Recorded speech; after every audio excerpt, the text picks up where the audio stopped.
Hi అండి.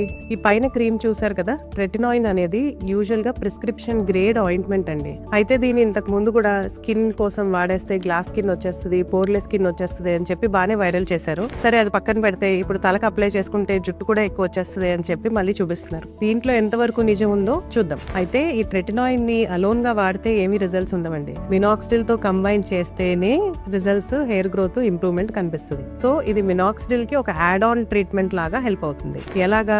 Minoxidil పనిచేయడానికి మనకు తల మీద సల్ఫనైల్ ట్రాన్స్ఫరేజ్ అని ఒక ఎంజైమ్ ఉంటుందండి. ఆ ఎంజైమ్ ని రెటినాయిన్ యాక్టివేట్ చేస్తుంది. అది కాకుండా బూస్టర్ లాగా మనకి మినాక్సిడిల్ పెనిట్రేషన్ ని కూడా ఇంప్రూవ్ చేస్తుంది. సో ఈ రెండింటిని కాంబినేషన్స్ లో వాడితే రిజల్ట్స్ చాలా బాగుంటాయండి. అయితే ఇందులో ఒక ట్రిక్కీ థింగ్ ఉంది. కొంతమందికి డ్రై స్కాల్ప్ ఉన్న వాళ్ళకి నార్మల్ ఆల్కహాలిక్ ప్రిపరేషన్స్ మినాక్సిడిల్ ఇస్తేనే పడదు. సో వాళ్ళకి ఈ రెటినాయిన్ కాంబినేషన్ మినాక్సిడిల్స్ ఇచ్చామంటే ఇంకా విపరీతమైన ఇరిటేషన్, ఇచ్చింగ్, డ్రైనెస్, ఇన్ఫ్లమేషన్ అన్ని వస్తాయి. సో రెటినాయిన్ తో పాటు మినాక్సిడిల్ వాడాలా, రెటినాయిన్ లేకుండా మినాక్సిడిల్ వాడాలా, అసలు మినాక్సిడిల్ వాడాలా వద్దా అనేది కూడా మీ డర్మటాలజిస్ట్ వదిలేస్తే బెటర్ అండి. ఇన్ఫ్లుయెన్సర్ చెప్పారు కదా అని చెప్పి ఉట్టి రెటినాయిన్ క్రీమ్ పూసుకున్నారనుకోండి,